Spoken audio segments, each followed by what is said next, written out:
And it's lights out. Welcome back to Drive Thru Penalty. I'm Sean. I'm here with my father, Craig, as always. This week, we are headed to Zandvoort for the Dutch Grand Prix.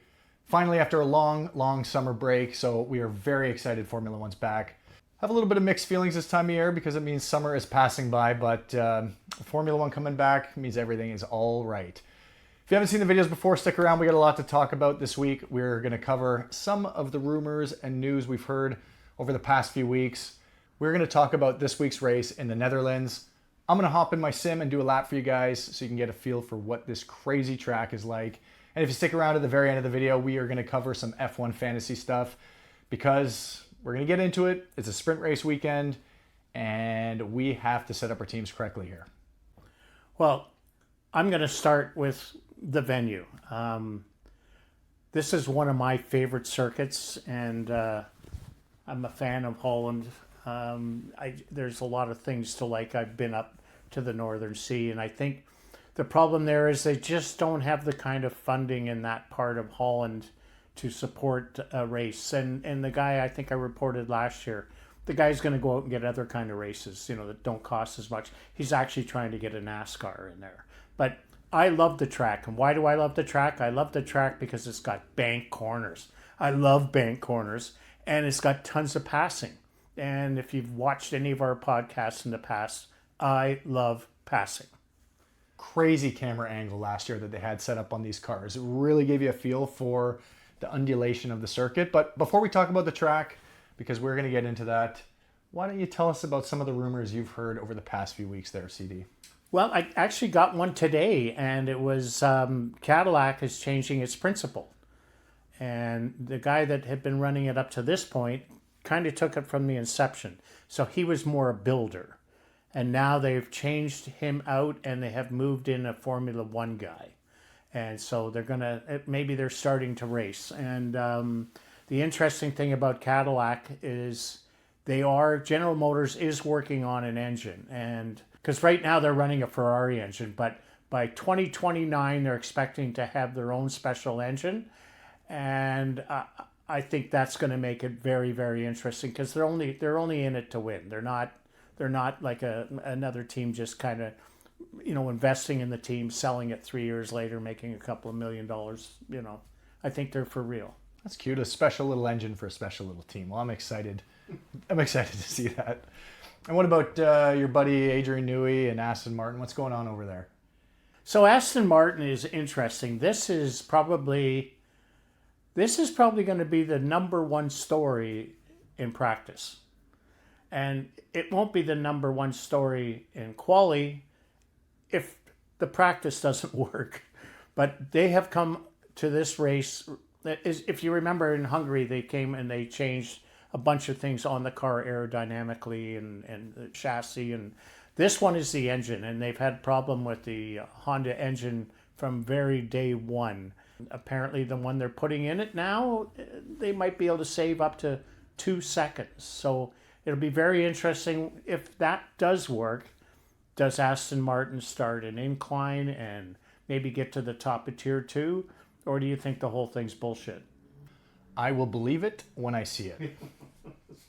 That's how I feel. But we're all going to watch and see what happens. And it'll be very exciting if it does make a difference because, they just offered £40 million to Alonso to sign again. So, there's no shortage of money on that team, and Alonso wants to work with Newey. So, if it doesn't pan out, though, we could see a change there. Well, you did mention that they offered Alonso a lot of money, and that would nip one of the rumors in the butt that I've heard over the last few weeks, and that was that potentially Carlos Sainz moves there, because we all know Lance Stroll isn't going anywhere. So, time will tell. Lance Stroll will go somewhere if he wants to. I don't think he likes this as much as everybody else does. Where's Lance Stroll going to go? To another sport. Do something else. The guy doesn't need money. He's under all kinds of pressure. I'm sure even Dad puts pressure on him. I mean, give him a car. If you don't give him a car, he can't win. Imagine, he's stuck. He has to stay at Aston Martin. Yeah, fair enough. Other than that, obviously, I'm sure you all saw Max Verstappen hanging out with Kimi Antonelli on Toto's yacht. think what you want. Is he going there? Nobody really knows. But let's say he does go there. Actually, George put out something saying, Max and I are okay now. So if he was my teammate, I think we'd get along. Excuse me? You think Kimmy's leaving? Well, that's my whole point. Kimmy isn't going anywhere. It'll be George that goes somewhere. So let's say Max does go to Mercedes. Then that opens up a spot in Red Bull. And again, rumors. But maybe it's Oscar Piastri that does go there. Who knows? It's all speculation. I think you're making this very complicated. I don't think Max is going anywhere. And if he does, I don't think he's going to Mercedes. I mean, maybe Toto has a really nice boat. But if he was there with Kimi, I think him and Kimi are making a bit of a bonding. Max has impressed me with how he deals with all the young drivers. Yeah, they really look up to him. And I mean, can you blame him? Wouldn't you? And that's what I mean. Yeah. But I still think, I'm going to make a bold prediction here. I think that Max will stay at Red Bull because I think Max is going to win 2 or maybe 3 races in the second half. Would love to see that. Okay, Sean, we're in Holland now, and I think we should talk about and inform our viewers what they're up for. What kind of track have we got? And, you can reiterate and tell me about that beautiful bank corner. Was it Tarzan Corner? Mm-hmm. Yeah. So take it away. So this week we were headed to the Zandvoort circuit in the dunes on the North Sea. 4.25 kilometers long, 2.46 miles, 72 laps, and a total race distance of 300 kilometers. It's the final race here. I am very sad. I love this circuit. So, let's really savor this whole race weekend. Sprint race week, so the format's a little bit different. Teams only have 1 hour to get this car set up right. And it being such an incredibly difficult circuit, there might be a big shakeup because that is very limited time for teams to get everything in order. So I'm excited. There's a home driver who's won a bunch of them there. And like you said, there's some great bank corners here. This course is narrow, it's windy, it's one of the shortest of the year. Tons of tire degradation, so teams that maybe haven't got their setup right might see a 2-stop race. Well, I think this is a good point to have you jump in Max's Red Bull and do a lap for us and make sure we see that bank corner really good. We are here at Circuit Zandvoort, headed down the first straight, breaking to that 60-meter board down into Tarzan Corner, all the way into third gear, back onto the power, winding left, down in fifth gear. We are headed into that first big bank, third gear, taking the inside line, back onto the power, all the way up into seventh gear as we climb up the hill here. We're going to maintain this gear as we go over the crest, letting off gas just a little bit back onto the power. We are going to just drop gears into fifth and quickly brake into that 60-meter board down into third gear, back onto the power as we wind left around this corner. And we are just taking that apex here, back onto the power again. S-mode activated, big long straight. There's going to be a lot of passing here this weekend. Very tricky section, just taking that inside curb. That final bank down into second gear, back onto the power as we head into the final section of this lap. Be very careful of those curves here as they will throw you off. We are just maintaining line, S-mode activated into the final straight, and that is a lap in the Netherlands. Okay, Sean, thank you. That looks like it's going to be fun, man. Did you have fun doing it? I always have fun driving this circuit. There's another factor there too. Because it's close to the North Sea, there's a lot of winds that come off of there. And that's just what they need to put that on the bank corner. Hey, let's go for it. Weather's always unpredictable here, so we're going to keep an eye on our forecast. We're still, we got some time before the race happens. So when it comes to fantasy, that's one of the things I'll always check because I still have my no negative chip in my back pocket. And whenever it's a rainy weekend, it's a good weekend to use one of those. So one last thing I want you to pay attention to if you're watching the race on TV. I hope you get to see the part where there's about 2,000 pedal bikes all lined up along the side of the track. A lot of the Dutch ride their bikes there because there's no parking otherwise. Anyways, why don't we get to the fantasy part and explain to us As we do every week, why certain guys will increase our budget, and maybe you might pick a chip that you think would be important to use on this race weekend, and just maybe explain it as you always do. Welcome back to the DTP F1 fantasy segment. Here, headed into Zandvoort. This is how we left our team going into the summer break, and we are finally back. As of this morning, Wednesday, August 19th, there has been some breaking news. This news comes, a few days before race weekend, which is why I never like to lock in my team earlier than that final second you get before qualifying starts, because as we know, anything can happen. In this particular case, Isaac Hadjar suffered from an injury, and you've locked in your team, then you're stuck taking either a -20. You just can get yourself into trouble. So recent news, Isaac Hadjar has suffered from a wrist injury, which leaves his seat open. And what Red Bull has decided to do is bring Liam Lawson up from Racing Bulls and then fill Liam Lawson's seat with none other than Yuki Tsunoda. The reason they didn't put Yuki Tsunoda into Hadjar's seat is because he is unfamiliar with these 2026 cars, and he might not have even driven one under these new regulations. So the team being competitive, they decided their best step forward here was to put in Liam Lawson. I can't blame them. So what that does is mean get rid of those assets. Don't touch any of them, because Hadjar, if you have him in your team, it's an automatic -20. Liam Lawson, if you have him in your team under Racing Bulls, it's not the same asset as he's going to be for Red Bull. It's going to be a brand new card, and that doesn't transfer over, unfortunately. And then Yuki Tsunoda is going to be a third new card. So all of these guys, given that Isaac Hadjar comes back next week, you're going to have to kind of switch them out, and there's no sense putting any of them in unless you got that third transfer and you think some miracle is going to happen here. So I would avoid all three of those assets. I have one of them. We're going to get rid of them. I have 2 transfers this week. Some of you might have 3 if you planned well ahead. And as we know, this is a sprint race weekend in Zandvoort. So this is my team, how I set things up going into the summer break. It didn't quite pan out the way I wanted it to. I took a risk putting McLaren in instead of Mercedes. Do I regret it? I mean, I'd love to have Mercedes back. And Kimi Antonelli needs to get back into my team. Before, again, I do anything, I'm going to watch that sprint qualifying, because you don't have to have your teams locked in until you already know what the grid looks like.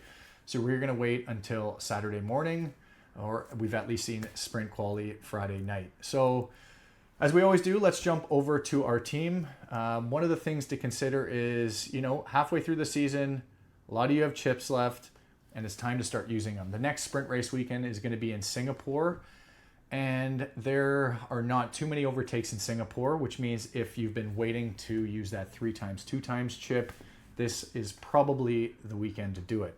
Some of you that might have Limitless left, maybe also consider doing that this weekend. But I feel like the majority of you guys have already used that.